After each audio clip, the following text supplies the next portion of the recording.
Please stand for the Pledge of Allegiance.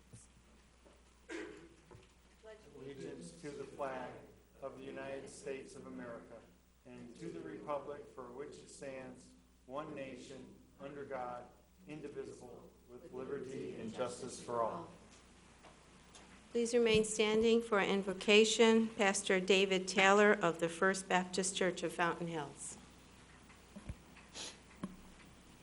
Thank you, Mary. Let's pray. Hey, Dad, we come before you, and we're just thankful tonight, Lord. We're thankful for this wonderful town that we get to live in, that you've blessed us with, Lord. We're thankful for all the people that are here, Lord, on the council, in this room. Lord, we pray for a special blessing on the 12 agenda items tonight, Lord, and the presentations, and just all the people are here, and the important business that's before us tonight. We are so thankful for the way that you love us. Lord, help us to be mindful of the things that you're doing and what you're saying to us. And it's in Jesus' name we pray. Amen. Amen. Thank you, Pastor, for joining us. Please give Pastor Tony my regards. Roll call, please, Beth. Mayor Kavanaugh, Here. Councilmember DePorter, Here. Councilmember Brown, Here. Vice Mayor Yates, Present. Councilmember Hanson is not here yet, Councilmember Magazine, Here. and Councilmember Lachey. Here.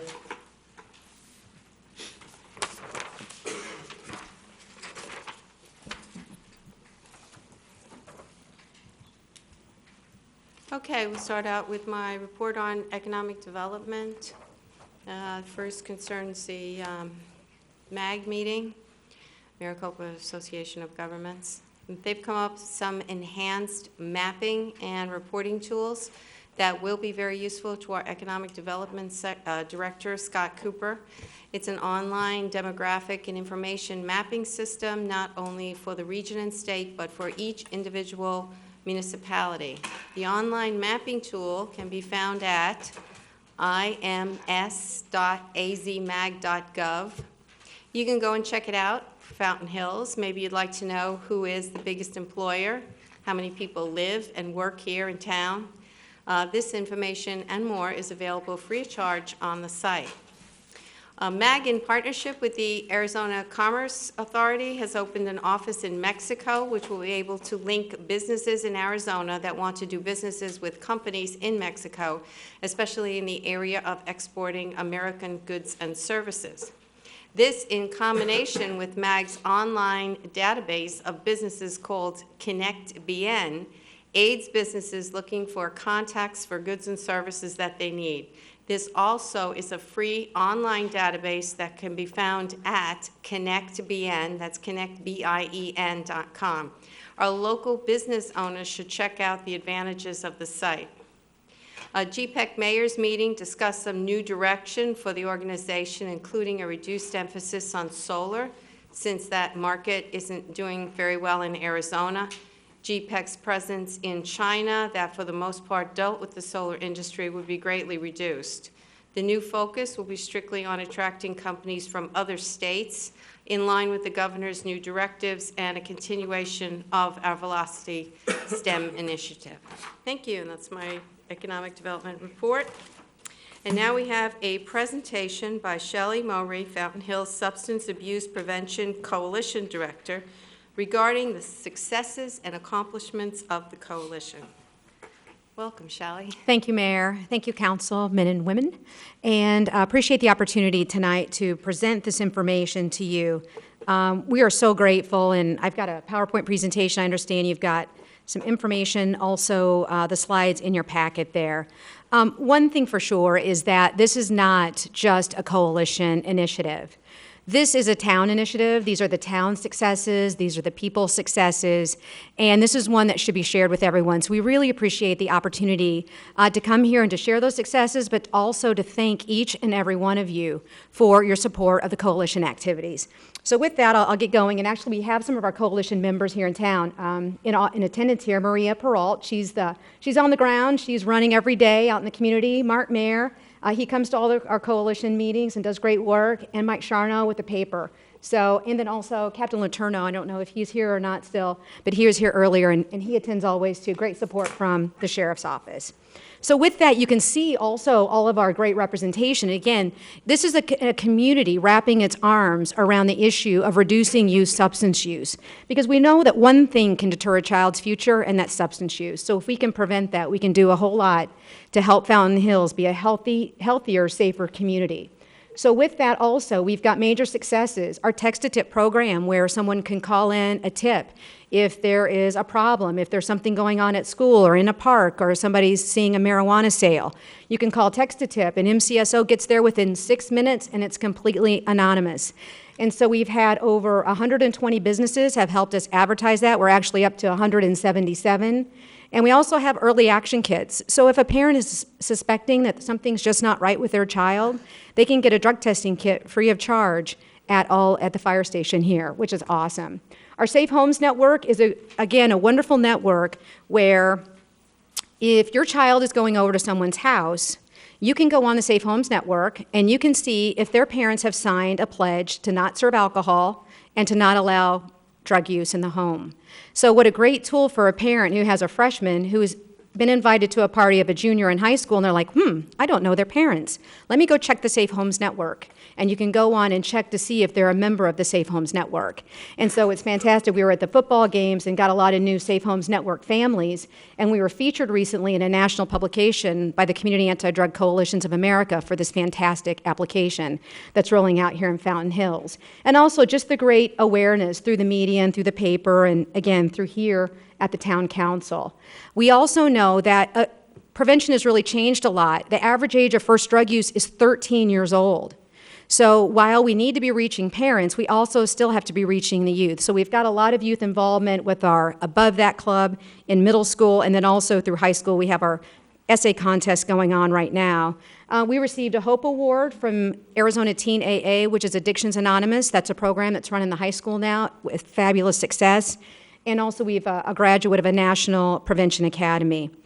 We have made front page news recently, and for very good reason. The coalition started in 2009, and since then, drug usage has dropped in Fountain Hills, which is a huge success.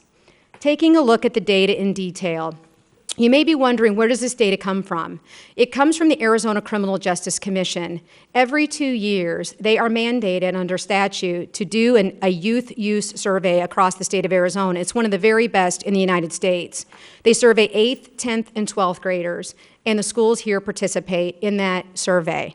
So what you see here is alcohol, cigarettes, marijuana, and prescription drugs between 2010 and 2014. So 2010 would have been our baseline, and you see all of those substances are moving in the right direction. I will tell you that of those kids using marijuana in this data, 30% of those report getting their marijuana from someone with a card. That's a medical marijuana card, so that's something we're really going to have to take a look at in terms of the future. Also taking a look at where does Fountain Hills fit in terms of U.S. teen use rates and also state use rates. You can see Fountain Hills is in blue there, the red is Arizona, and national is green. You can see that Fountain Hills falls below the actual state and national averages on those three substances, again, which is huge progress. Also targeting alcohol access points. This is where text-to-tip comes in. A lot of our kids tell us they get their alcohol or their marijuana from home or at parties or from friends. So with text-to-tip and with Safe Homes Network, now fewer kids are saying they get their alcohol at a party or from a parent or at home, which is amazing. Also what we find, other great outcomes, fewer kids are binge drinking. And so binge drinking is having 5 or more drinks at one time in a short period of time, which is very dangerous. That's oftentimes where you get youth deaths. So binge drinking is way down. Kids are less likely to drink and drive now in Fountain Hills. And also fewer kids are now riding with someone who's also been drinking. So all of this is moving in the right direction. When we take a look at what are our next steps, again, thank you, town attorney and town manager and MCSO for putting in the prescription drug drop box. I don't know if you know this, but Fountain Hills is second only to Sun City on those prescription drug take-back days. And so it's amazing that we were able to get that done so quickly here and be one of the first, actually, towns where Maricopa County Sheriff's Office implemented and inserted one of these prescription drug drop boxes. So thank you very much for that. I think they're cleaning that thing out very regularly. So that's a great addition. So we need to hit that harder. And then also with marijuana. Mr. Magazine, you were at our youth focus group at the Boys and Girls Club. I think you left before we actually got to the question where we talked about marijuana, but youth do not see any risk in using. They think that cigarettes are more dangerous than marijuana, that alcohol is more dangerous than marijuana, and this is the coming storm. When kids' perception of risk about marijuana drops so low, you see use go up. It's certain and it is significant. And so all this, we have to kind of keep our foot on the gas pedal on that. Tobacco and e-cigarettes. I don't know if you've seen all the advertising for these e-cigarettes. There's a lot of it. Maybe there's something we can do to work together on that. And then we also have to keep our foot on the gas pedal with underage drinking. So with that, I know that you all are elected to your positions or hired into your positions, and I know that you are the type of people who always wanted to be that superhero, who as kids you put those capes on because you're here in your jobs to make a difference for your community and for your families. And so with that, I brought you all capes. I'm sorry they are not all Falcon blue, but I wanted all of you to have a cape because I know the type of people that are in these positions, and I know that you want to make a difference. And so from Fountain Hills and our Community Coalition, we thank you, and I would take any questions that you have. Well, Shelley, I want to thank you for all the work you've done. I know you've stepped up to be the leader of the coalition, and you've done a fantastic job since you've taken over. And the group is just incredible, hardworking, and, oh yeah, have a good yellow cape. Falcon blue. Thanks, Sean. It's just an incredible group, and more people are wanting to join to help law enforcement, pastors, past law enforcement. It's just an incredible group that's dedicated, and you, of course, holding the group together and doing everything that you do. So we thank you for all of that hard work. You're welcome. You're welcome. Thank you. Thank you. Does anyone have any questions? Mayor, Councilman Magazine. Shelley, I want to thank you. I think you're doing an outstanding job.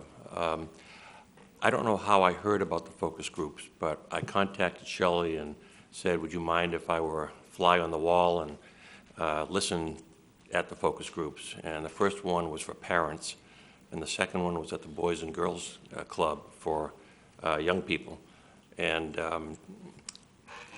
I think the parents were very forthcoming. I'm not sure the young people were as forthcoming. But I did come away with the feeling that alcohol is a bigger problem in this community than drugs, which you don't want alcohol to be a problem, but I'd rather have it be alcohol than drugs. And that peer pressure, no surprise, peer pressure plays a tremendous role. So I just want to thank you for what you're doing. You're welcome. Thank you. Madam Mayor. Any questions? Councilman Yates. Do we have a website that we can go to and get some of these stats? Could you? It is, our coalition website is fhcoalition.org, and so I'm happy to, I'm happy to put something together for you and send it to you also, but that's our website of record where you can go and find out information.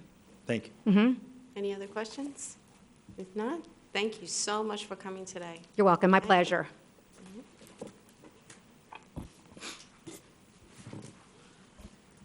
We go on to recognition of an award presented to the Community Services Department for the Outstanding Cultural Awareness Program by the Arizona Parks and Recreation Association at their annual conference in Chandler on August 14, 2014, in recognition of the Chinese Lantern and Folk Festival. Ken? Mayor Kavanaugh, members of the council, Community Services Director has a report on this.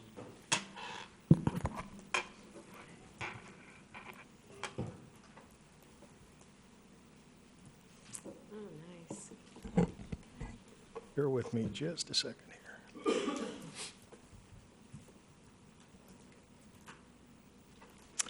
Before I start through the slide presentation, just a little bit of background. The APRA, Arizona Parks and Rec Association, is our state professional association.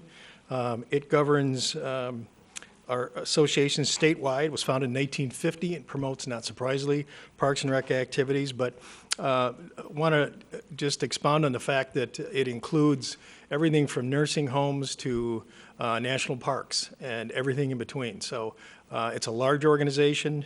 It is affiliated also with the National Recreation Parks Association. Every state in the union, to my knowledge, has their respective associations. So you're judged by your peers on the awards. I'm pleased to say that we have received several others in the past. First one is in 2006. We had the Outstanding Community and Neighborhood Special Events. That was for populations under 25,000. And in 2007, we got the Outstanding Sports Program Award. This particular award for the Cultural Awareness Program, you are literally pitted against every single community in the whole state. So we're competing against the Phoenixes, the Mesas, the Tucsons. And so to have won the one and only award that they give out, we were extremely happy with that. And you're judged by your peers, and so that we were recognized for that, and we were most appreciative of that. So with that, let me go through the slides. This is the actual presentation that we gave at the banquet when we did receive the award. Well, that didn't work the way I wanted it to.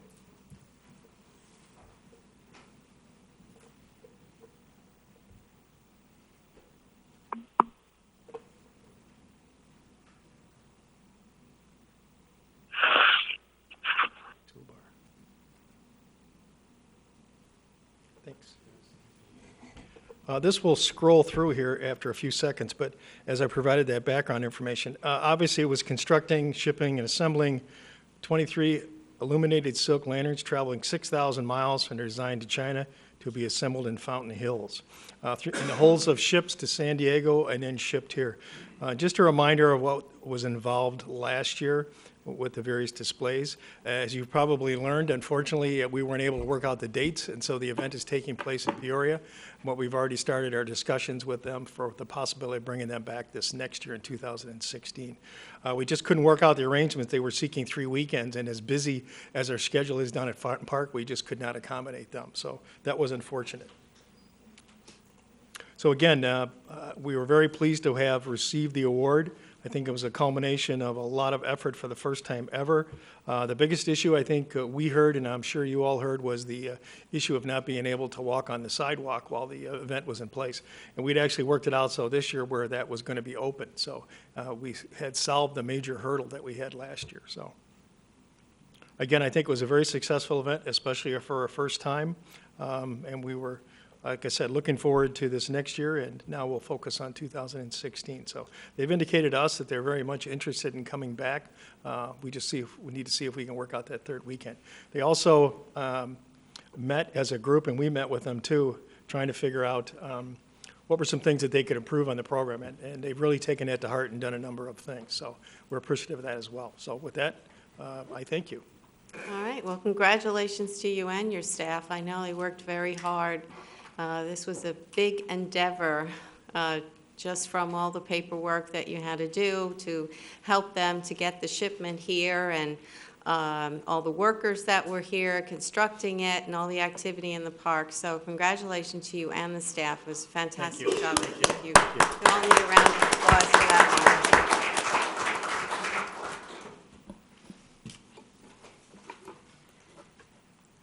Presentation of the tourism program. Annual summary as the program completes 1 year under town staff management. Ken? Again, Mayor Kavanaugh, members of the council, I call on the community services staff to give you a presentation and update on the tourism program. We've been in the program approximately a year, so I thought it would be wise to have an update from what we had before, I think 6 months ago. Good evening, Madam Mayor and members of council.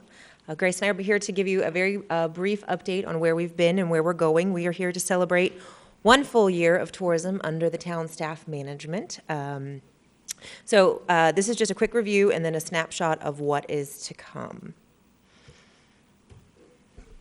So as Rachel said, we've just celebrated 1 year with the program, and this slide is a snapshot of what initiatives the program has undertaken in the past year and just kind of everything that we've pushed through in the last 12 months.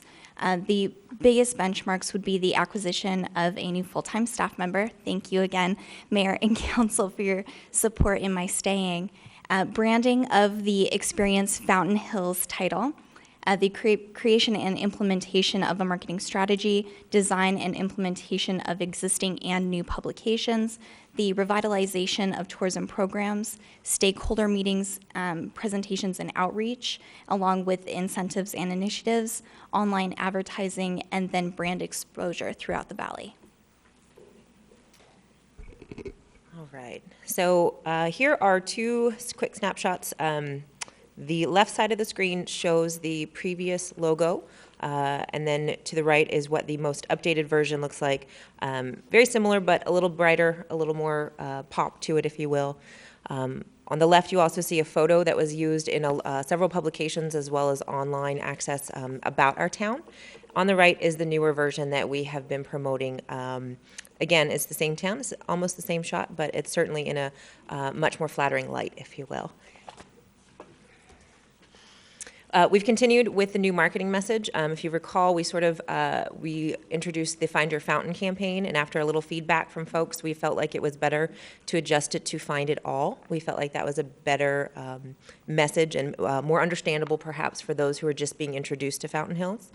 We continued with the 4 Fs, with the Fun, Fresh, Family, and Fast, trying to focus on each of those in different ways in order to highlight all of the different amenities we have here in Fountain Hills.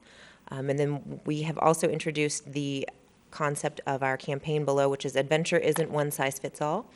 Come find yours in Fountain Hills and gain a fresh perspective on what it means to live for the weekend. And we've also updated our hashtag to the Find It All, which has been very nicely embraced on several different social media platforms. So as we mentioned before, publications have been a big cornerstone of the program and the promotions that go along with it. And so the program has spent the last year redesigning existing publications as well as creating new ones. And so what you'll see to the right are 2 examples of the new redesigns of existing publications. The one on the left in the orange is our brand new 2015 Visitors Guide, and then the one on the right is the new Dining Guide. And in the month following the production of each of these 2 publications, and as far as the visitors' guides go, this is statistics from December. We've distributed 3,700, and then we've also distributed a little over 1,200 dining guides. And so to continue with publication distribution, we distribute our collateral, the print collateral, to statewide chambers and CVBs, such as Sky Harbor Airport, which you knew about before, but our newest acquisition is distributing in the Mesa Gateway Airport.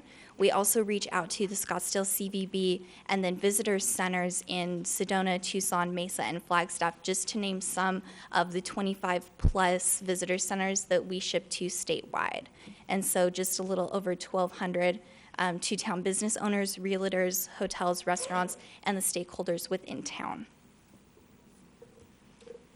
So speaking of stakeholders, we took the initiative to hold our stakeholder meetings as requested by council.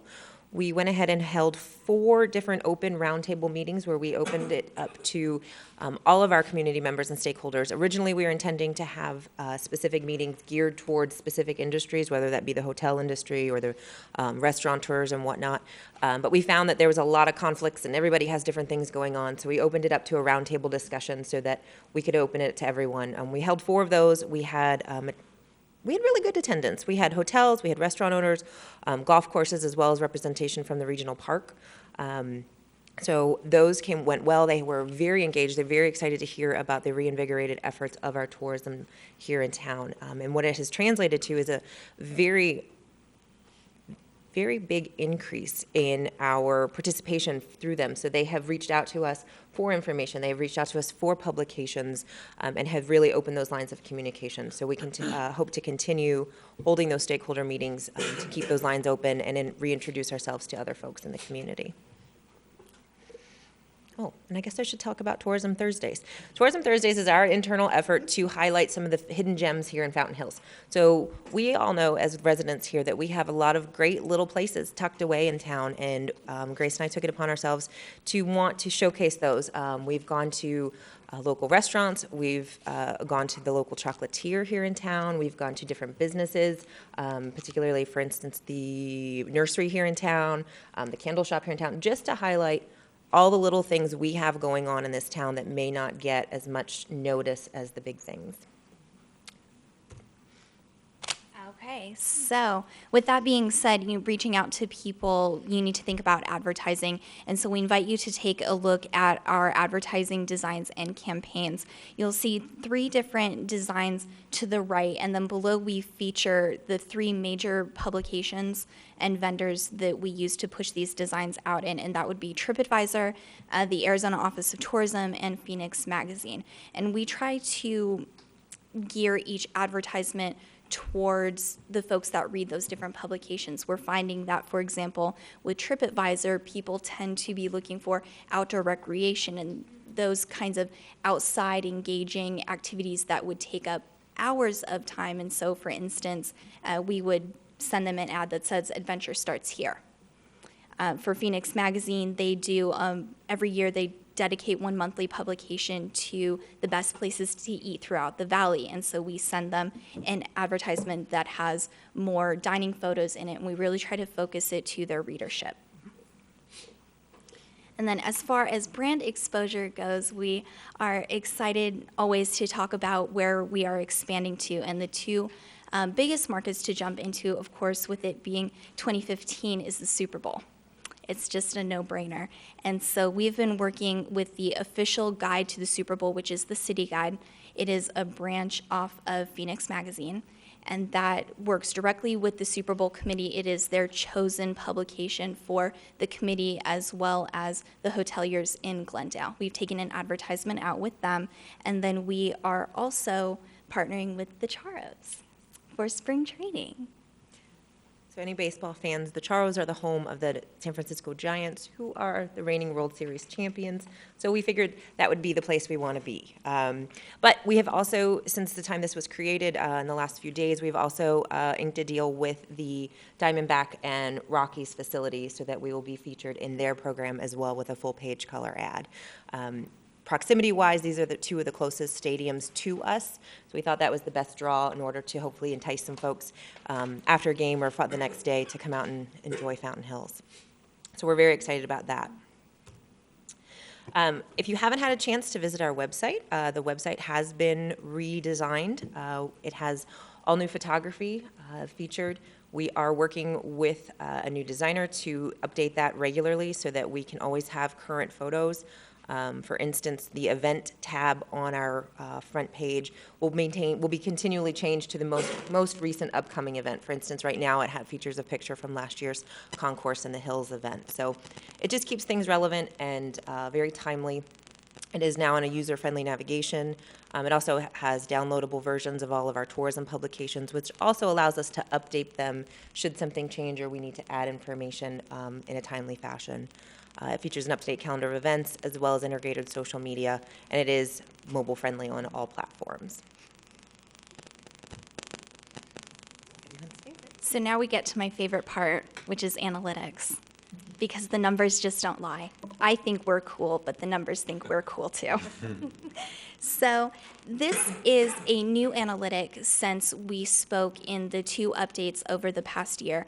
This breaks down male versus female demographics for who's visiting our social media platforms. What's interesting is that in the past year, over 70% of our audience is in between the ages of 25 to 44.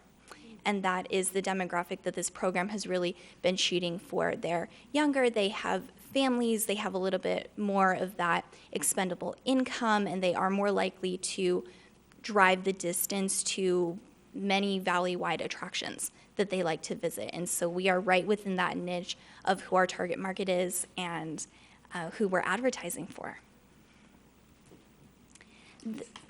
This next analytic, as Rachel just said, is incredibly exciting. This pulls from our social media platforms, and it lets you know what regions people are visiting from. And so in December of 2013, just before the program was taken over, this is the analytic on the left, you can see, and I apologize for it being so small, you can see that we're pulling from such places. Fountain Hills is number 1, Phoenix, Scottsdale, and then we're pulling from a few places in California. The most interesting point in this is the grand total is just over 1,000 people. So over all of the platforms, we're only reaching about 1,000 people. But in December of 2014, 1 year later, you can see that we're pulling from all of the major players in the valley. We have Chandler, Gilbert, Glendale, Tempe, Peoria, Queen Creek, and that total reach is just over 26,000. So as we've discussed before, online rules the world, and in 1 year we've gained 48% in our likes. We've gained that kind of traction. As you can see, I've broken it down into three segments. It would be January when the program was taken over, August when we had our mid-year review, and then December as we conclude 1 year. We've jumped from polling 1,200 people in January of 2014 to polling just over 2,600 people in December of 2014.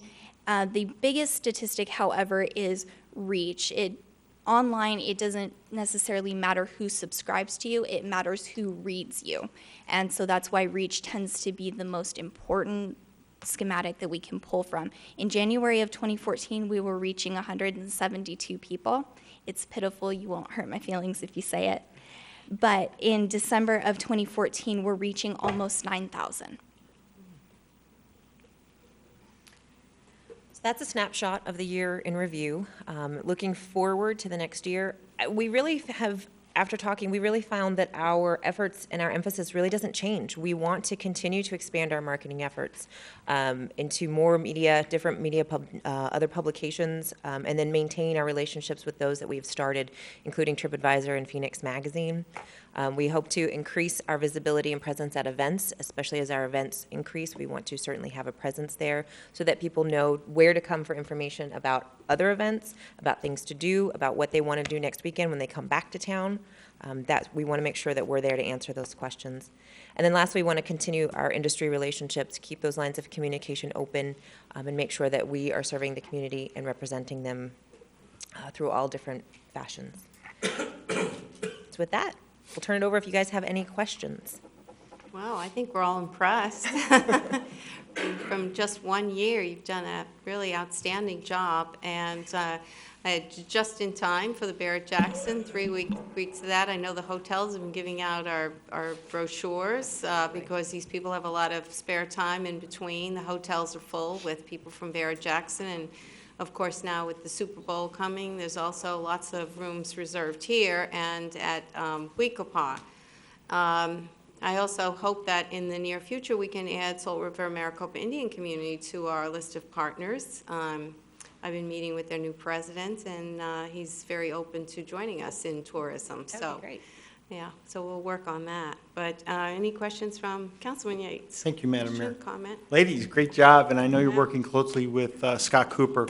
But if you could take this information and make some other pinpoint recommendations, what could you tell us as far as maybe some other functions we need to have, some other businesses we're geared up that we might be able to attract, some housing options that we may be looking at? Obviously, the millennials, they look for a different house than a 3-bedroom, 2.5 bath, 2,500 square foot home. But are there any meat and potatoes that you can share with us based on your findings? You know, we have actually just had a conversation with Scott very similar to this just the other day. And what we've come away with is that we understand that there's some new facilities coming in specific to the medical industry. So it seems like if that is where we're making strides, we want to continue to branch from there to bring in other supporting or like industries so that we become a hub for that. In terms of housing, we had a conversation with a millennial, if you will, just the other day, who was talking about when he chose to settle down, what criteria he was looking at. And one of them was how the cost of housing. Obviously, we know Fountain Hills is a bit higher than the valley average.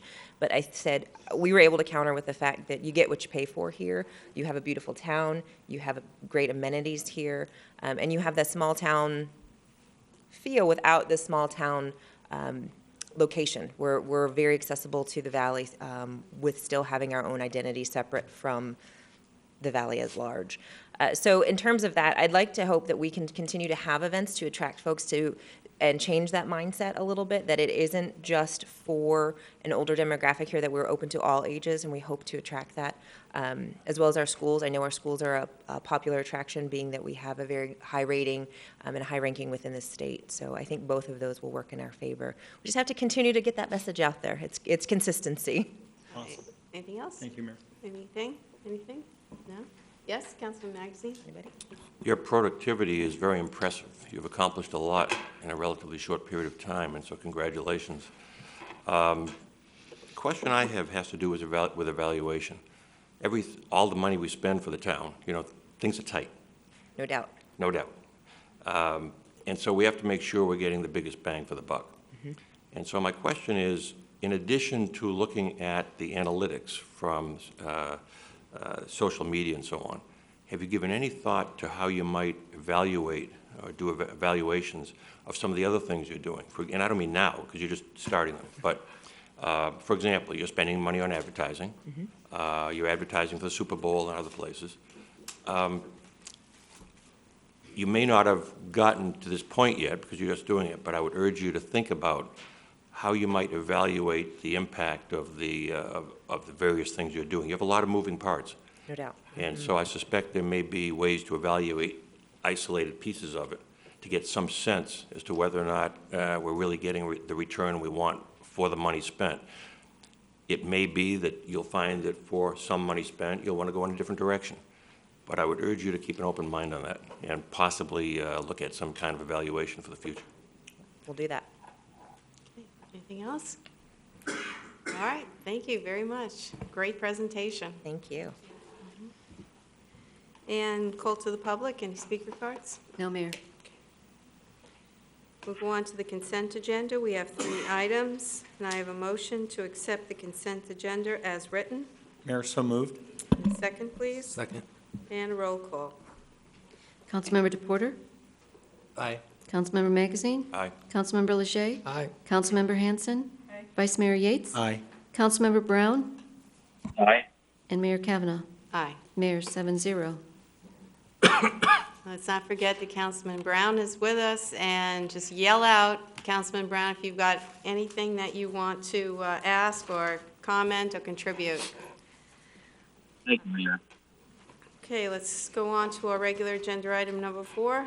Consideration of appointing 2 citizens to serve on the McDowell Mountain Preservation Commission for a 3-year term beginning January 15, 2015, and ending December 31, 2017.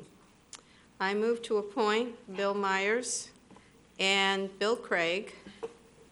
And I have a second? Second. And any discussion? All in favor? Aye. Aye. Any opposed? Mayor 7-0. I know Bill is with us. Thank you, Bill, for doing this again. You've done a fabulous job already. And of course, Bill with the Sonoran Conservancy, it's great to have him with us too. Thank you so much.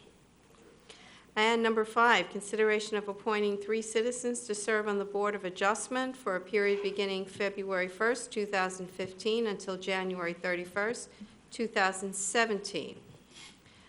I move to appoint Daniel Halloran, Nick Semin, and John Kovac. Can I get a second, please? And any council discussion? All in favor? Aye. Any opposed? Mayor 7-0. Is either Daniel, Nick, or John here? Okay, well, we thank them for their service to the town. We're appointing a lot of people today. We got a lot of volunteers. This is great. Consideration of appointing 2 planning and zoning commissioners to fill a 7-month term on the commission beginning February 15th, 2015 until September 30th, 2015, and a 1-year, 7-month term beginning February 15th, 2015 until September 30th, 2016. I move to appoint Denise Ham for the 7-month term and Jean Mikowicek to the longer term. Can I get a second? Mayor, second. And any council discussion? All in favor? Aye. Any opposed? All right, is either Denise or Jean here? Hey. Great job pronouncing the name. Thank you. Thank you very much for volunteering for this commission. We appreciate your service, and we know that this commission in particular takes a lot of time, and we really greatly appreciate you stepping forward to volunteer. Thank you so much.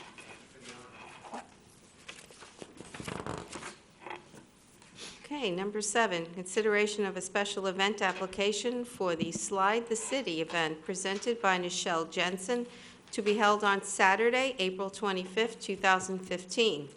The event will be open to the public from 11 a.m. to 6 p.m. and will require a 24-hour temporary road closure of Palisades Boulevard from North Sunflower Drive to Lost Hills Drive, beginning at 12 a.m. on Saturday, April 25th, and reopening by 11:59 p.m. Ken? Mayor Kavanaugh, members of the council, Rachel Goodwin has a report to give you regarding the particulars and for your consideration for this special event. Hello again. Hello again. This is a brand-new event that I wanted to introduce to you. We were just talking about how we might position ourselves to attract more folks to our town, and after much staff review, we think this might be the way. We want to turn it over to you for discussion this evening and hope for your support. The Slide the City event is an event that combines the excitement of a water park with family fun to create a one-of-a-kind experience never seen before here in Arizona. It's comprised essentially of a 1,000-foot slip-and-slide style water slide. The event itself encourages families and youth of all ages to enjoy outdoor recreation time in a safe and fun environment. I do have some photos of previous events that I will share with you in just a moment, but I didn't want to steal my thunder because they are, once you see them, they're kind of hard to ignore. So some of the highlights of the event, we've been working with Slide the City since the fall, and there are 4 potential dates and locations within the state of Arizona, with Fountain Hills being the inaugural event of this kind proposed for Saturday, April 25th. All other events to take place in the state would fall after us. Those would include downtown Phoenix, Flagstaff, and Tucson potentially. The event hopes to draw about 4,000 participants throughout the day and includes additional features beyond just the slides, such as food trucks, water games, music with a local radio station in attendance. So it's designed to be a full-day experience, whether you are actually on the slip and slide or not. 9 riders are welcome to come at no charge. If you happen to want to come with a young person and they want to slide and you choose not to, you are more than welcome to be there and still enjoy the atmosphere and the fun. Or maybe you want to slide and they don't want to. I don't know. In order for the slide to design to function, however, there is a specific topography that is needed. Specifically, in this case, it needs to have at least a 60-foot elevation change over the length of the 1,000-foot slide. We evaluated multiple locations, including the kind of knee-jerk reaction of Golden Eagle Boulevard. Obviously, that is one of our steepest slopes here in town. It actually served to be too steep for safety reasons, as well as it landlocked. There's people that live on Golden Eagle, and this would affect them and their access to their homes, which we did not want to do. So we determined that the section of Palisades Boulevard between Sunflower Drive and Lost Hills Drive was deemed to be the most safe, as well as the most convenient for multiple factors, including safety, including traffic management, logistics such as parking, detour routes, and resident impact. The closure that we're speaking of would last pretty much exactly 24 hours. It would go into effect at midnight on, I guess, 12:01 technically on Saturday morning, and run through the entire day on Saturday till 11:59 that night. So upon town approval, we would work out the actual detour options for this area of Palisades, utilizing El Lago and Fountain Hills Boulevard as the primary alternative routes. We haven't taken that step. We're waiting for the council's direction on that. So I'm going to put on the photos here.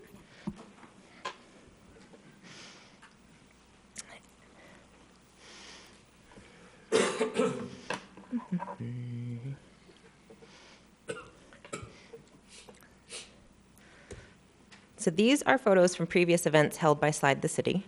I believe this is actually a photo from Salt Lake City, Utah. It shows kind of an idea of what it would look like, the crowds it draws, and the fun to be had. That people have asked how do you stop at the end of the slip and slide? It does have a landing pool, so to speak, so that you do have a landing point. And then this is kind of an overview shot to show the actual distance of the slide. And to say 1,000-foot water slide is one thing. To see it really has a bigger impact, I think.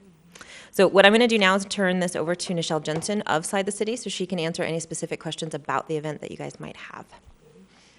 Before she comes up, can I just ask you a couple questions? Absolutely. I was reading the report, so I guess you've worked out the water issue with the sanitary district? We have. We've reached out to the sanitary district, the Maricopa Health Department, as well as the high school, because we know of the location there being adjacent to the high school would be an impact. And we've gotten written permission from all of them that they have what they need in order to maintain those requirements. Specifically for the water, it's built on a recirculation system, so there would be a water truck, and there's a filtration system built in, so it is a recycled water, so to speak, so that you're not wasting millions of gallons of water throughout the day. They are maintained and monitored for chlorine and other balance purposes, so they do have someone there on site monitoring them throughout the day. Mm-hmm. And as far as homes on the road, there's none that would be locked in because of the... No, there would be nobody that was technically landlocked. They're along Palisades, if you can vision it. I apologize, I don't have the actual map in front of me. There is a frontage road, so the residents there do have the option to go out an opposite direction. It may be a bit longer than what they're used to. It may not be the direct route, but they do have the access to get out. No one will be stranded for the day in or out of their home. Mm-hmm. And I guess the other question is traffic. We've been working with in-house staff, specifically Justin Weldy and the Sheriff's Office about the traffic plan. And really, this is kind of the best of all scenarios. We do have alternate routes. We are able to divert traffic coming in to use El Lago and Fountain Hills Boulevard. It does not impact the intersection at Golden Eagle and Palisades. So residents that live out that direction still have the opportunity. They can still utilize that intersection. They would just not be able to come and continue. Is that eastbound? No, that's westbound, I guess. They would not be able to come to the stop sign and turn right, let's put it that way. They would have to go in a little further into town and use Fountain Hills Boulevard as their access route. The Sunflower is still open? Sunflower would still be open. And Lost Hill Drives is open? Correct. Okay. Any questions for Councilman? Along those same lines, as far as logistics, I presume anyone coming into town would park at the high school? Parking for the high school parking is the primary location for parking. We've been working with Nichelle to potentially reach out to some other locations for remote lots. That's why really we came to this conclusion that this location really did work the best, because it was the easiest for parking reasons. You only had to cross one street and you'd be right at the event. But remote parking may be something we look at as at one of the churches or something of that nature. Anything else? Any other questions? Councilman Yes, ma'am. Anderson? Did you by any chance look at some of the YouTube videos? We did. Yeah, I did. With bodies flying around, but it seemed the ones that I looked at were primarily in commercial areas, like in downtown areas. Correct. Was any consideration, I know in your report, it mentioned Avenue of the Fountains. We did consider, in fact, that was our first choice overall. It made the most sense in terms of logistics, in terms of actual road closures. We don't impact residents. It is a commercial area, like you mentioned. And it's beautiful. It's designed for events like that. Unfortunately, the slope of Avenue of the Fountains is not significant enough to facilitate this event.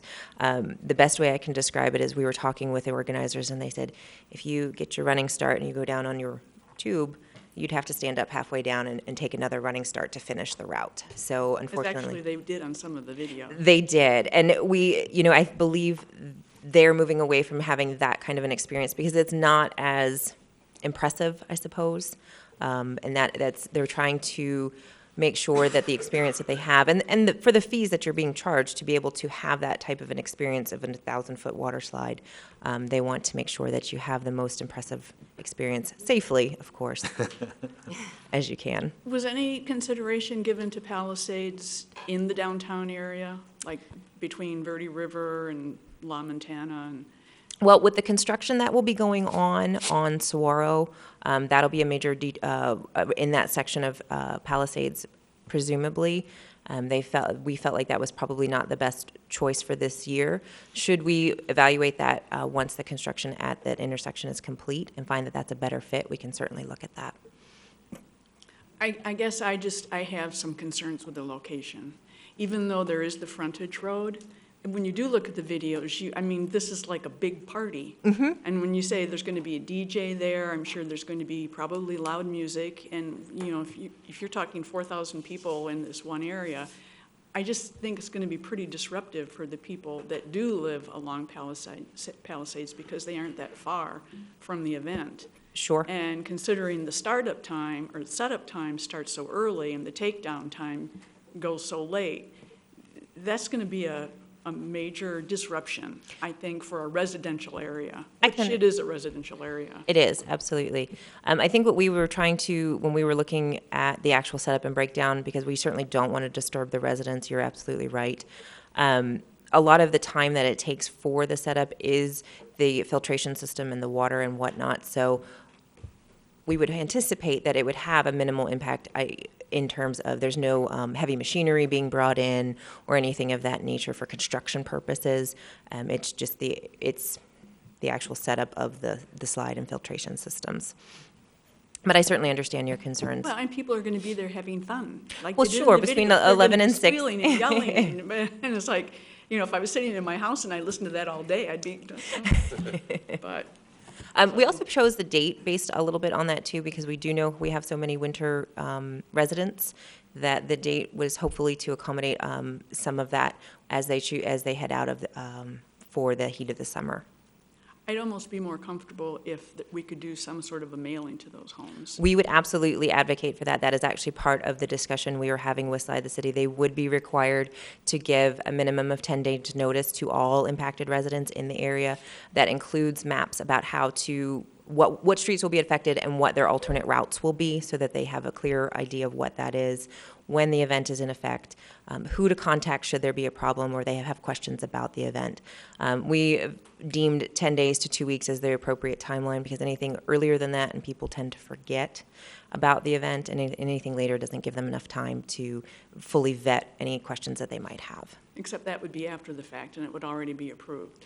I guess my thought was that giving them the heads up ahead of time, so if they were like, do we really have to have this in front of our homes? Sure. I'm got a problem with that, So the one day is for setup, and the actual event is the same day. So this setup would start basically at midnight. They'd work all through the early morning hours. The event opens at 11 a.m.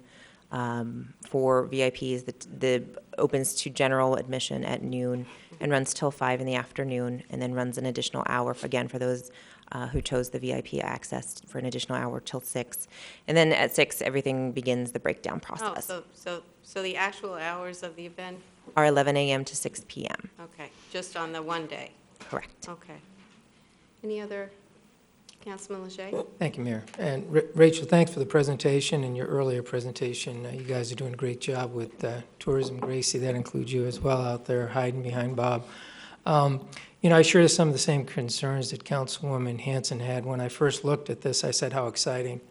And then I looked at where it was taking place and have actually taken a couple, field trips out there to look at the neighborhood. Blessing in disguise, you do have the access road. That does create a little buffer between Palisades and those home fronts, but there are a lot of homes that front that. And I have a couple questions to ask you, but before I do that, I was just curious, do we have any speaker cards? Okay. That in itself just indicates the tremendous need to communicate. Sure. Because something of this nature would typically bring in a lot of folks. At this point, I'm not sure there's anyone in that neighborhood that's aware of this event unless they read the Fountain Hills Times. So that concerns me. And approving this evening without having a traffic mitigation plan, parking scenarios, so forth and so on, are a little disconcerting to myself. For example, in the proposal, it talks about using the Fountain Hills High School as the parking area. Correct.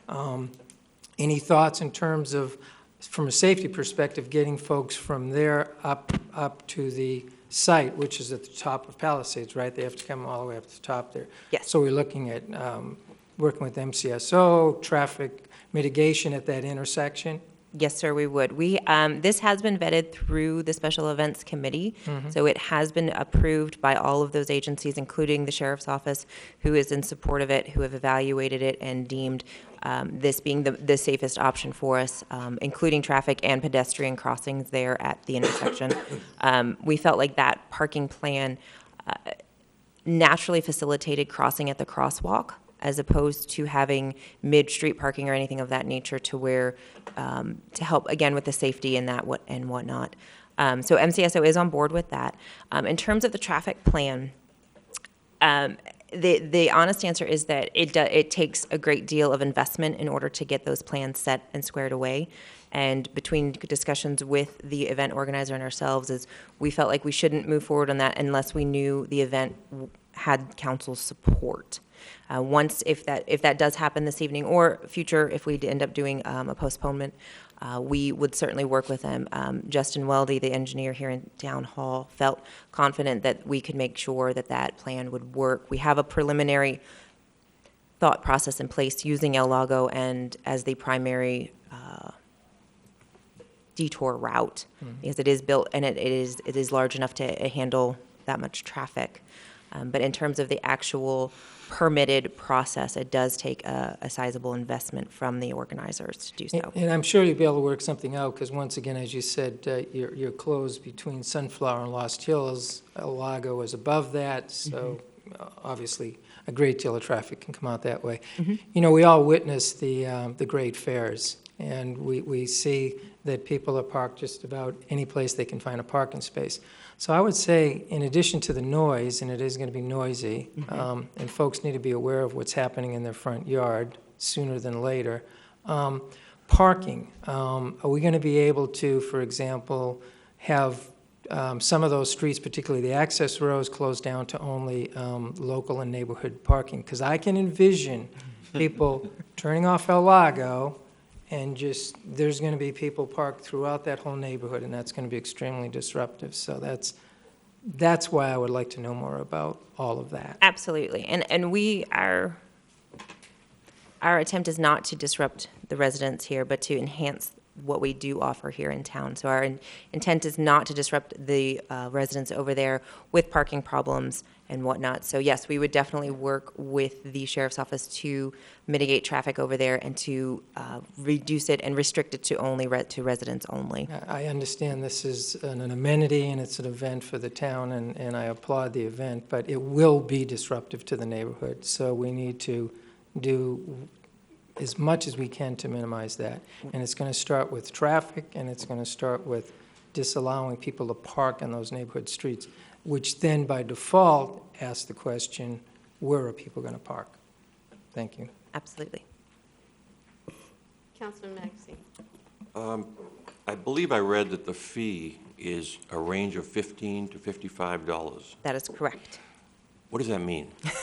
It is a range because it is based on when you purchase it and based on the number of trips down the slide you want to take. This is based off of the conversations we have had with Slide the City. So again, they might be able to better explain it. But my understanding is that you have the early bird option.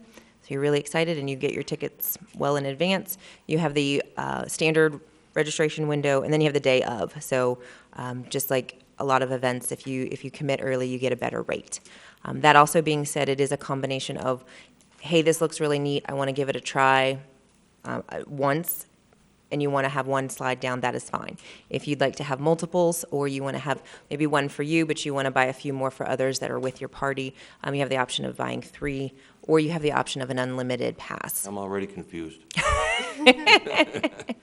I take it this is a profit-making venture. It is a for-profit venture. It struck me as, the fees struck me as being high. Are these the same fees that have been used in other venues? As far as I know, yes. Again, I can ask Michelle to comment on that. What we were sort of trying to compare it with is if you decided to spend the day, a full day from 11 to 6 at a water park facility or some other type of similar venue, it would be probably of a similar cost. I guess my concern is that, you know, we talk a lot about how we don't have enough activities for young people in this town. So I think this would be outstanding. I think the kids would really like it. And along that vein, I wonder if they've taken a look at the average age of the people that go down this. I would assume there aren't a lot of geriatrics that line up to go down in a bathing suit down this slide. I know I wouldn't, but, you know, I mean, I assume it's a lot of young people, young children. It is geared for youth and families. You say youth and families? Yes. In families in what way?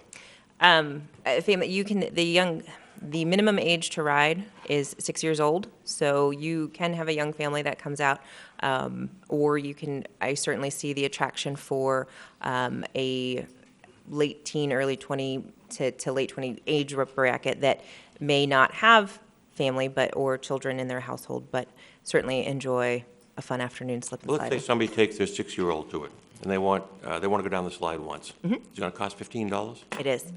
That seems awfully high to me. You know, it's a profit-making venture, and they've got to charge what they want to charge, but that really seems very high to me.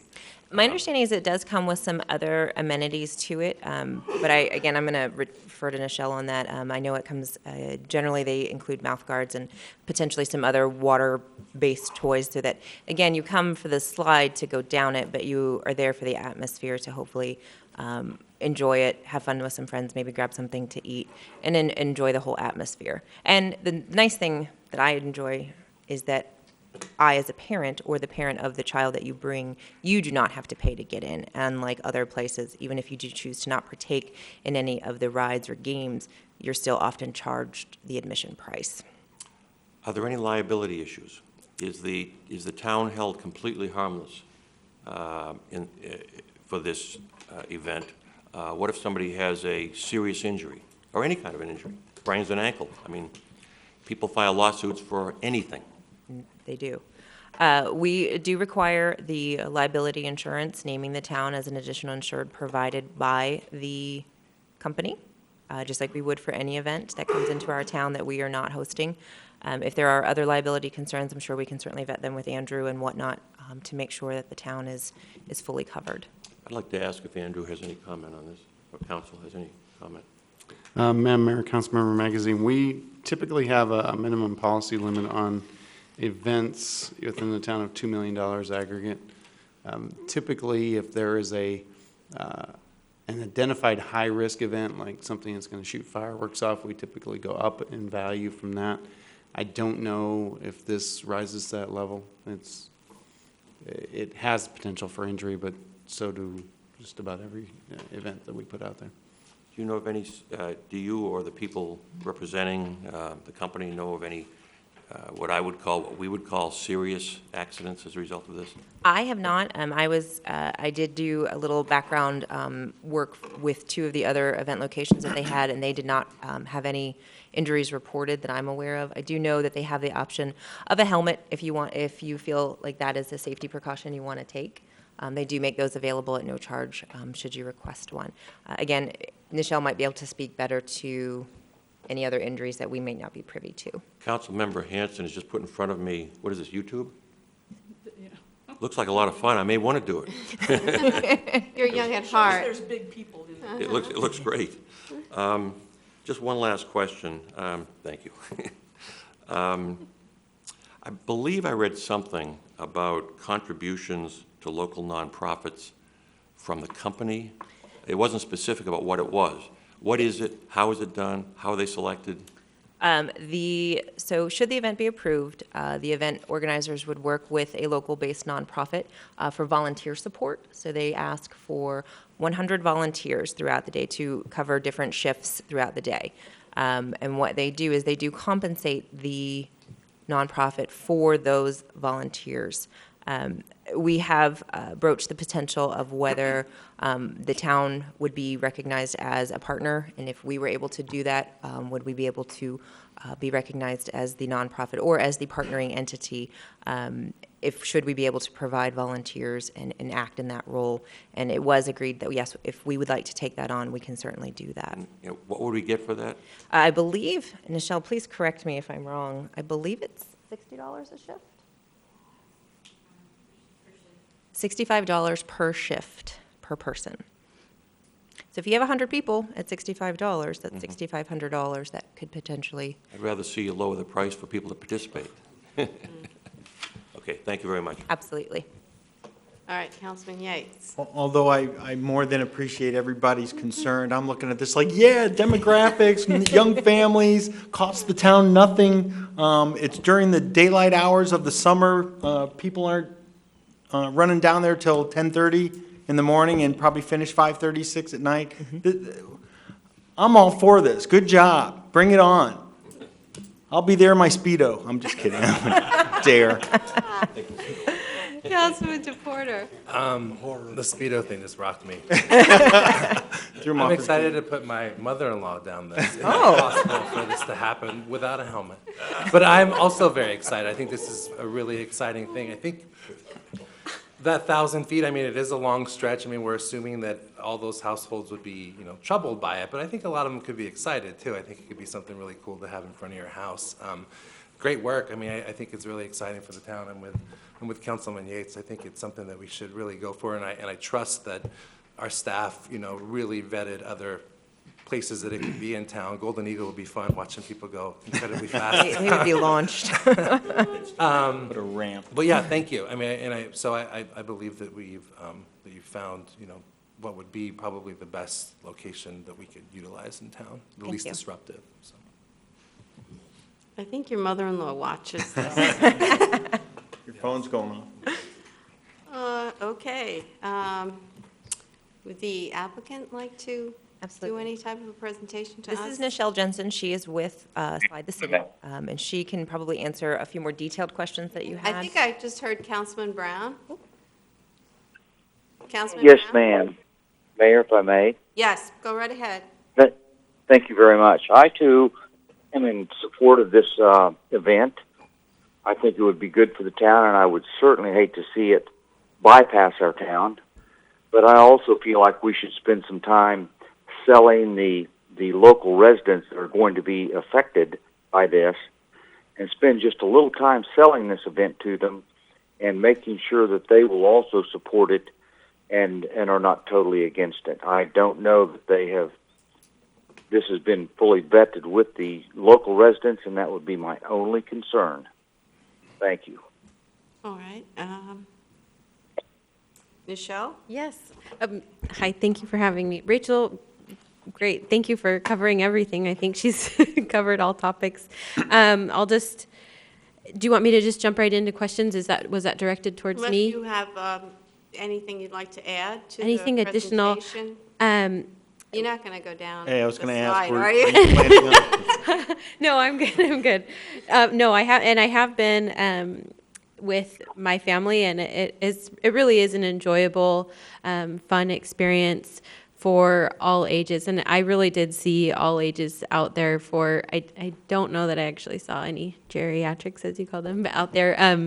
But I did see all ages, and it is a really neat, classically fun event that can be relived with people that have already done it, and together with the young first-timers that have never done such a thing on such a large scale. But we are committed to making sure this is a positive experience for the town of Fountain Hills. So we do want to do our best to accommodate whatever needs we need to meet here. So as far as I know, it is more of a residential area, and we kind of hit on that than we've typically done. And I did have some traffic control plans that I had Traffic Aid make, who PD and Sheriff's Department enjoy working with, and they come out to do traffic control. They set up all the barricades, and they are out there for the day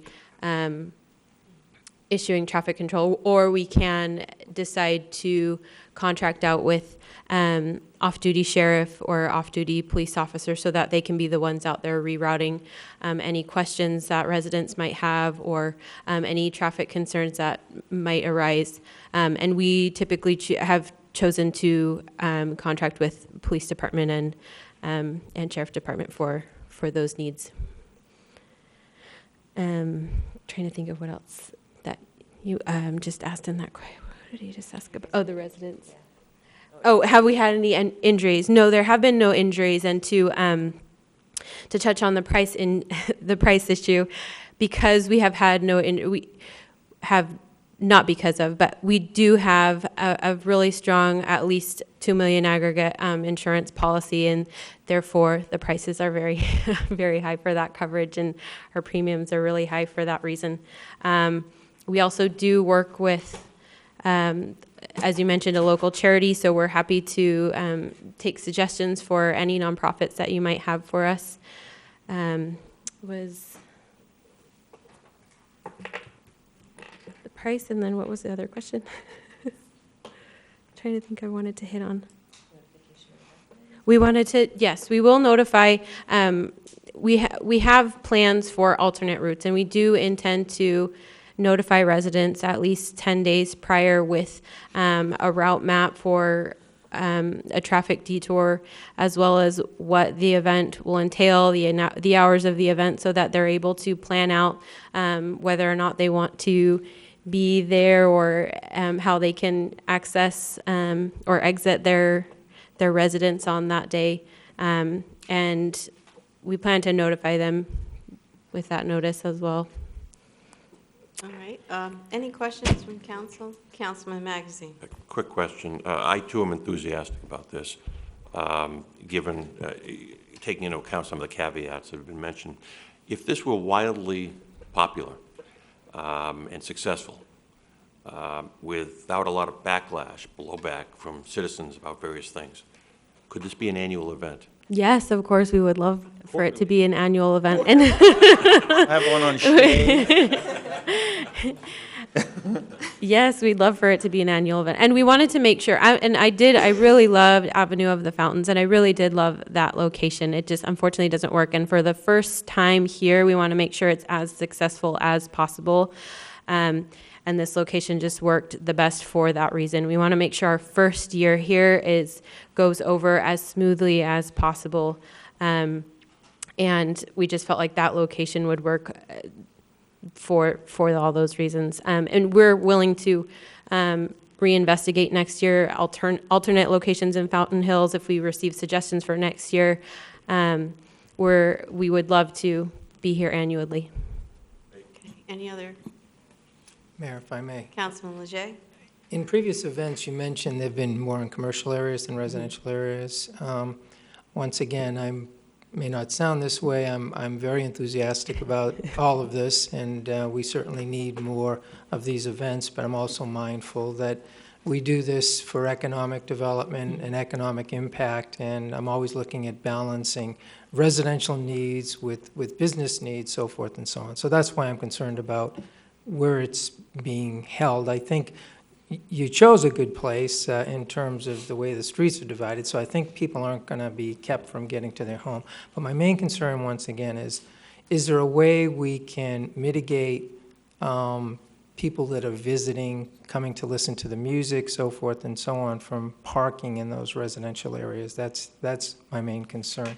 So with that being mentioned, have you ever considered shuttling? Have you done that in the past? If, like this Salt Lake City here, I guess there was probably a lot of adjacent parking lots. I mean, there are a few, in this picture where this location is, there are a few parking lots there, but because it is just the downtown environment, people just know to rely on public transit. So it's a little bit of a different situation.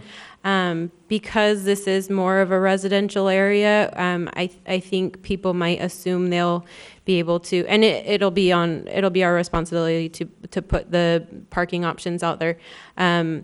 But we really have the Golden Eagle Park parking lot, the high school, and then for the most part, I think, is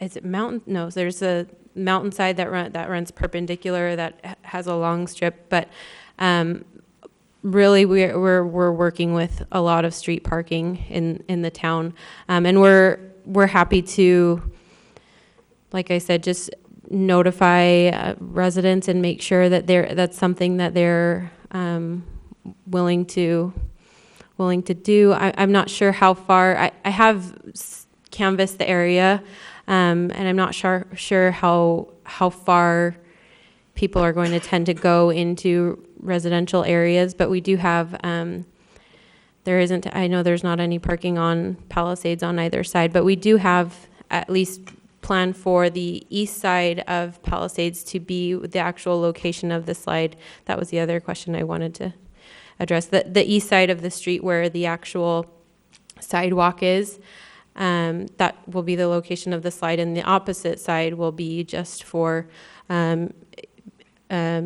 spectators and an emergency vehicle lane should that need arise. So it does provide a small buffer between, in addition to the extra portion of, I think it's Sunflower, that one, no, what is that side street that runs along the same parallel? It is.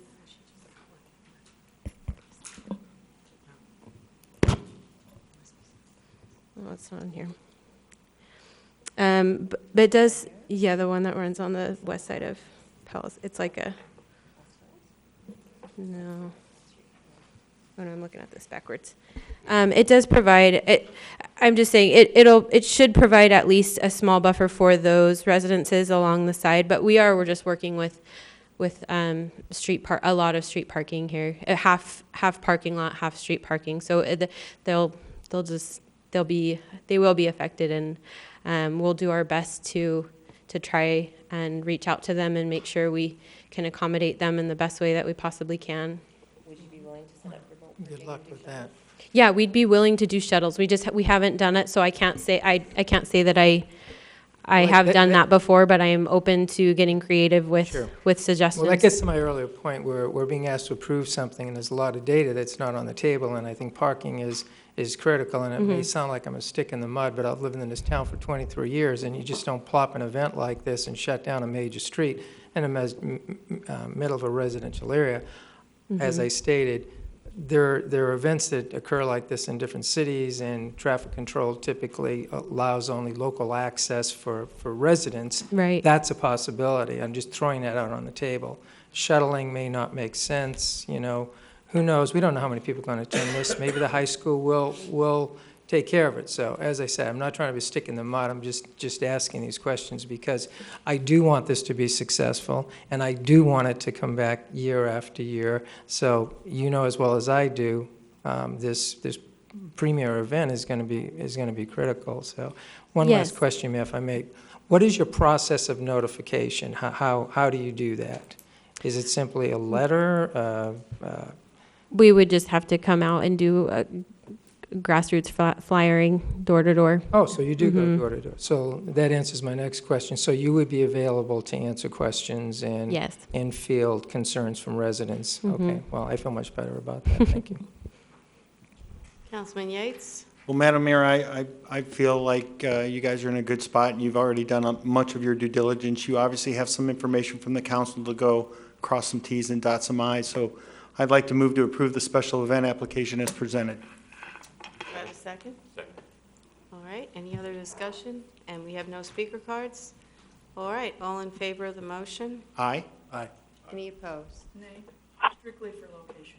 It's a great event, YouTube videos are fun, but I can't deal with it. Okay, is that one? Is that an aye from this side? I didn't hear you guys. Yes? Did you hear a nay? I didn't hear an aye either, so is it an aye, an A, or a non-vote? I'm asking all in favor, and I heard nothing from this side, so you guys gotta be a little louder. Aye. Yeah, I heard from you, you're right next to me. Well, I'm on your side. In fact, I seconded it. Yes, you did. Dennis? Aye. Aye, okay.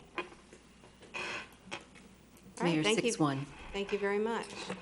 Thank you. Excellent presentation. Thanks. Thanks, Rachel, you did a great job on this. Oh, thank you.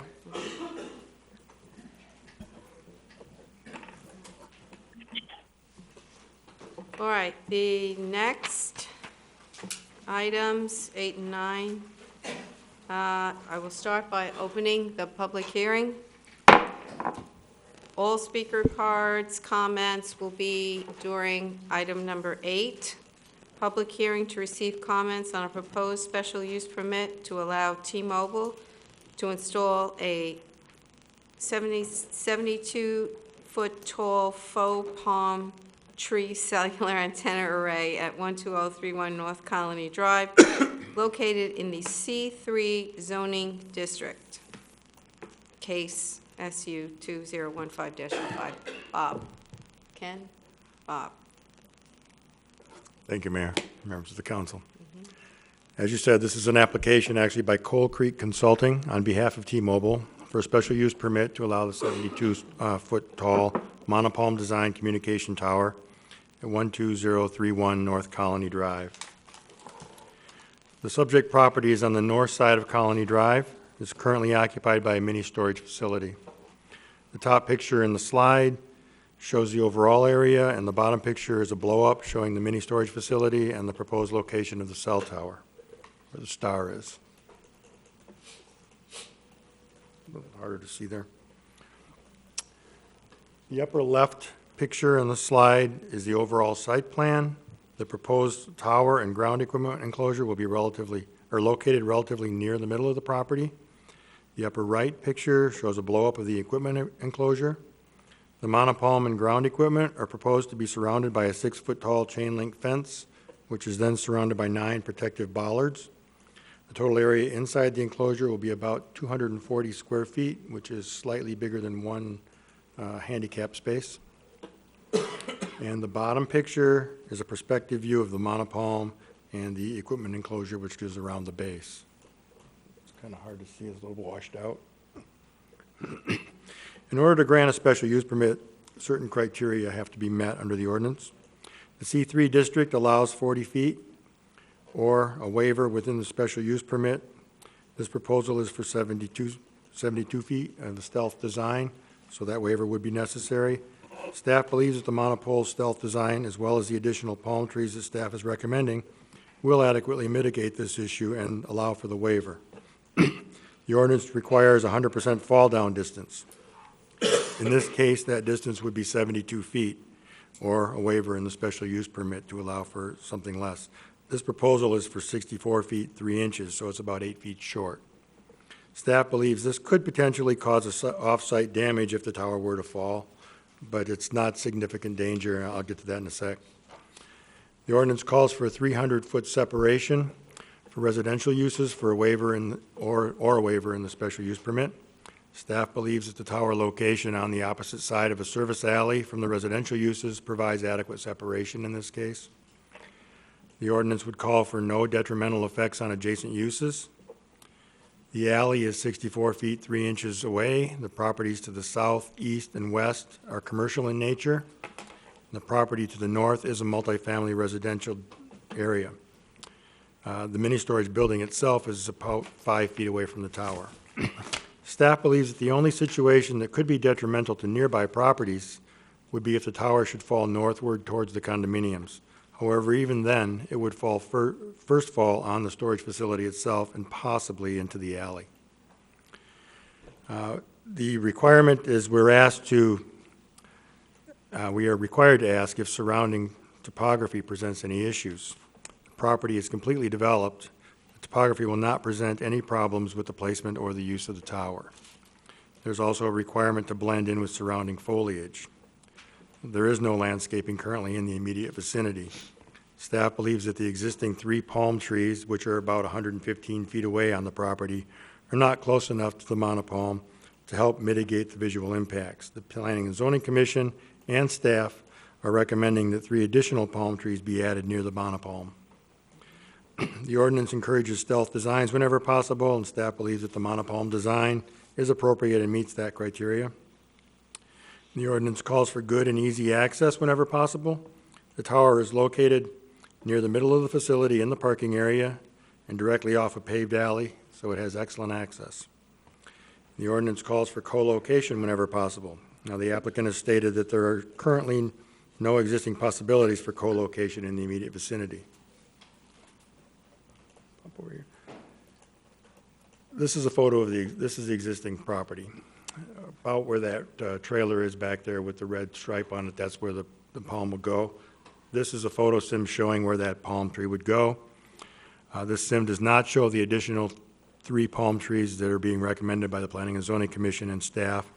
The trees in the picture, as I said earlier, are about 115 feet away. And I can go back to the second slide to give you the aerial to show you that in a second. The Planning and Zoning Commission voted to recommend approval, or that the council find that the criteria for granting a special use permit have been adequately addressed, and that you approve the special use permit with the appropriate waivers as noted, including the 3 additional palm trees as a new stipulation as recommended and outlined in the staff report.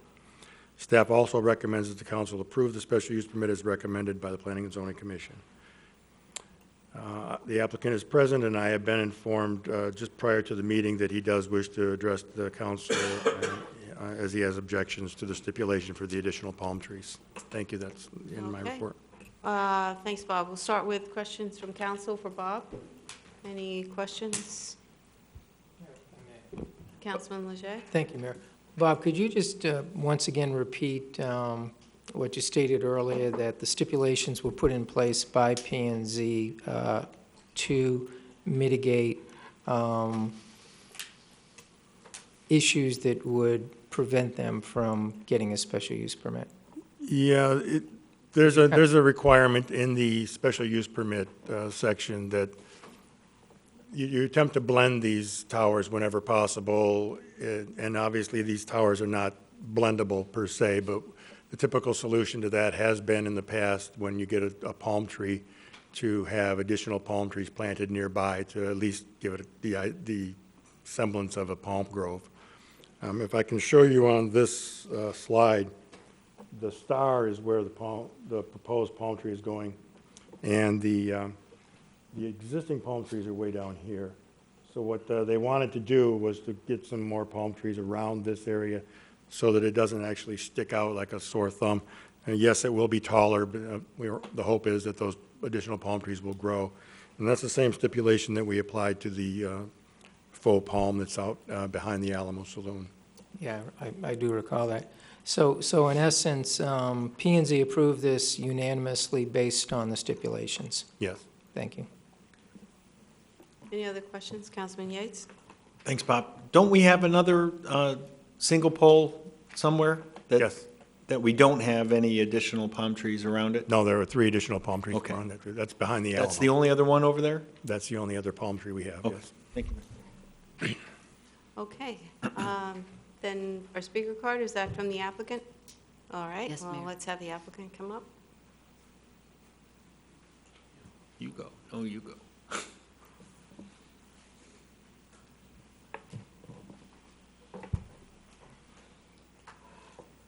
Hi. Good evening, Mayor Kavanagh, council members. My name is Declan Murphy, and I'm with Coal Creek Consulting, representing T-Mobile. I really don't have a whole lot to add to Bob's presentation other than thank him for his time and effort on the application. This particular monopalm, it's well, to address the stipulation regarding the live palms. We understand the rationale for it, and it's quite a normal request when we do these palm trees around the valley.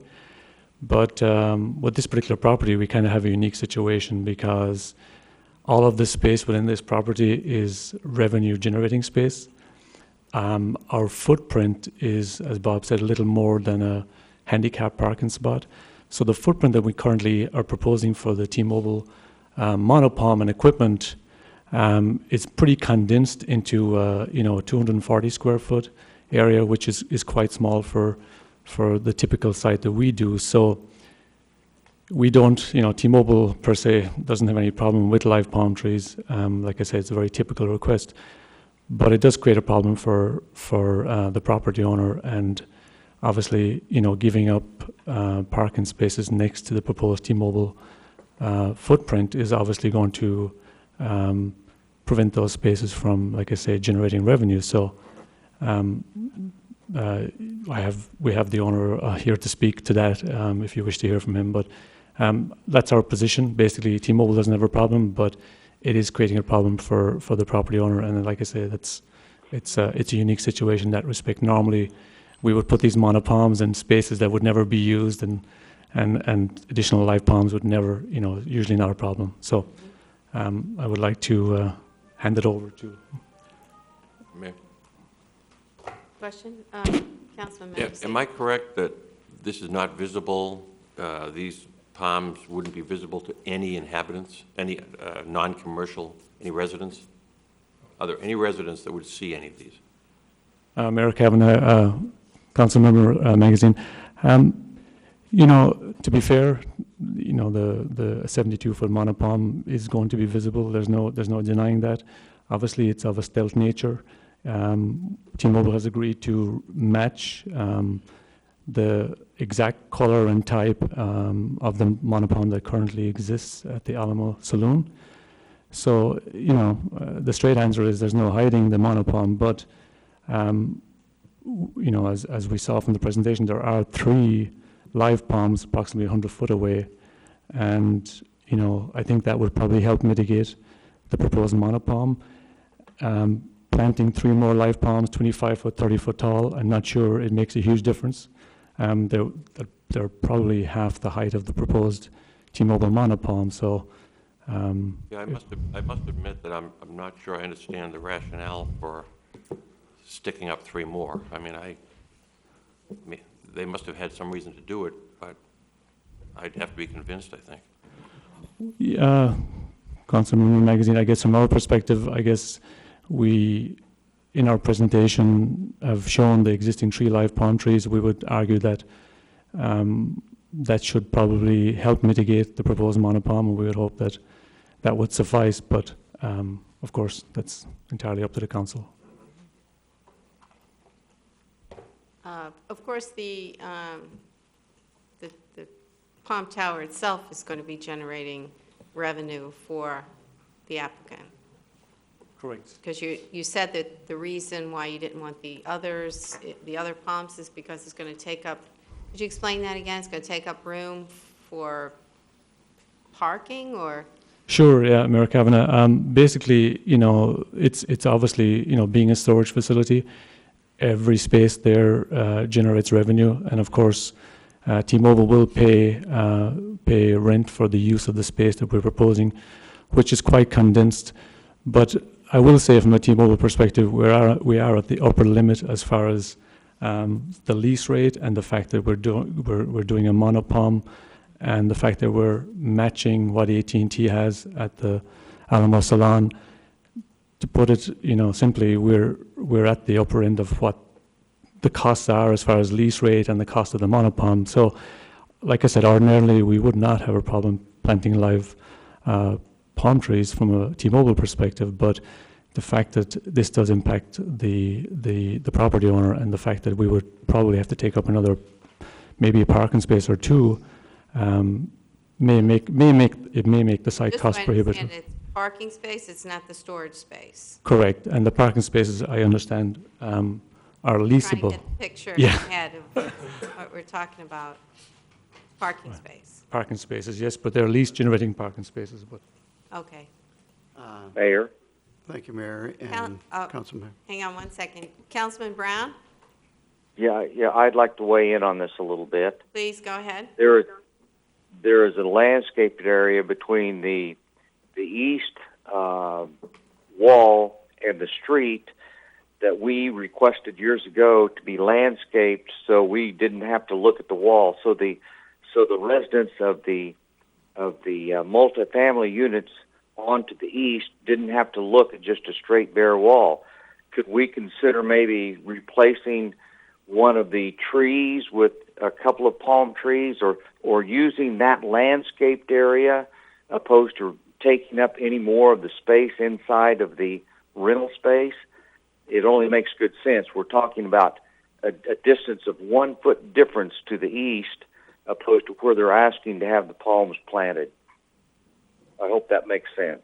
Yeah, I think it makes sense to Bob, and Bob, you want to come up? Bob wants to answer that question for you. Thank you. I believe Councilman Brown is talking about the Palo Verdes or the mesquite trees that are along the back alley. That is correct. That's correct.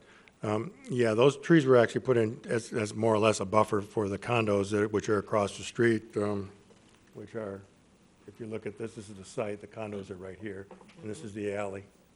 And they're right along this line here. They were, I believe, being watered by the condominiums, and then we requested that this property owner water them, and you said you didn't want to, so that there won't be any water out there for palm trees. Desert plants maybe can survive, but palm trees wouldn't be able to survive there. Well, let's try to work with the owner a little bit. If we've got a bare spot along those walls that's close to the tower, and they were willing to put in a little irrigation system to some palm trees, would that not make good sense, practical sense? All right. The applicant like to answer that question? Jim Klingnes, and I'm the owner of the facility. It makes a lot of sense. Putting the palm trees inside the gate, there just is not enough room. People are taking furniture and moving around to the mini storage facility. There's trucks. There just isn't any room to do it. We'd be happy to put some kind of an irrigation system in there. Okay. Any further questions, Councilman Brown? His answer, did you hear his answer? I did. Thank you very much, Mayor. Okay. Questions? Questions? Mayor, Ms. Wick? yes. I have a question of the property owner, please. Yes. Thank you for being here, and thank you for investing in Fountain Hills. I was just curious, when I was listening to the presentation, it said one of the risks is that the 72-foot faux palm could possibly fall on your facility. Do you have a concern about that? They have insurance, and we have insurance. Oh, so you're not concerned if it falls as long as you're No. insured? Okay, thank you. Anything else? Any other public comment? Any other, nothing? Okay. All right, then with that, I will close the public hearing. And we'll go on to consideration of a special use permit as just presented. Any further council discussion? Mayor, if I may, it sounds like Councilman Brown made a revision to the stipulations that go along with this, so I would imagine that in making a motion, we would have to change the stipulations in terms of the locations of the palms, and perhaps Councilman Brown wants to articulate that. And I was going to... I would do that, yeah. I was going to ask Councilman Brown if he did want to make the motion with his stipulations. I do, Mayor. Thank you. I move to approve the special use permit with a stipulation that the palm trees be placed to the east side of the existing 6-foot privacy wall in an area that is sparse of the existing trees, and a stipulation that the owner of the property will take responsibility of irrigating the palm trees. Mayor, second. All right, I have a motion and a second. Any other council discussion? All in favor of the motion? Aye. Any opposed? Mayor, 7-0. All right, thank you, Bob. Thank you. Thank you, Dennis. All right, Thank you, Mayor. I'm going to step out if that's okay. all right, yes, thank you Thank- for joining us. thank you. Hope you feel Thank better you now. soon. Thank you. Discussion with possible direction to staff concerning the legislative bulletin. We got anything yet? We don't, right? None that we know of, Mayor. It's coming soon, though. Coming soon. Yeah. And we'll be having a meeting shortly of the League Executive Committee to go over the many bills that have already been put in.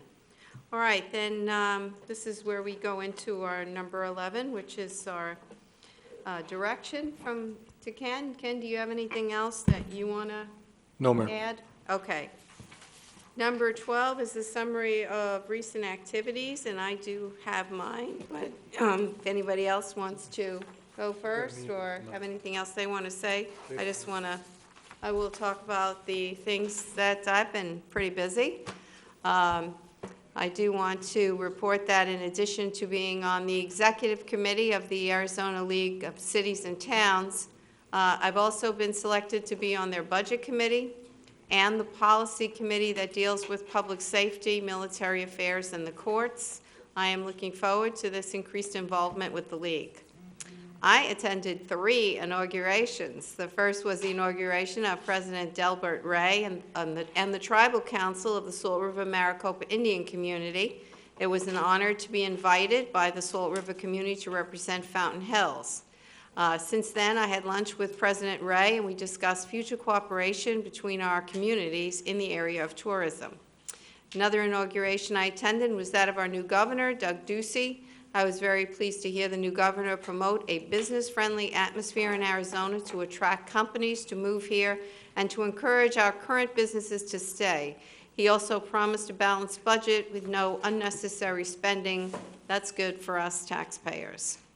Third inauguration was more personal for me. I attended the swearing-in of my husband, State Senator John Kavanaugh, and the 52nd legislature, including our 2 representatives, Michelle Ugenti and Jay Lawrence.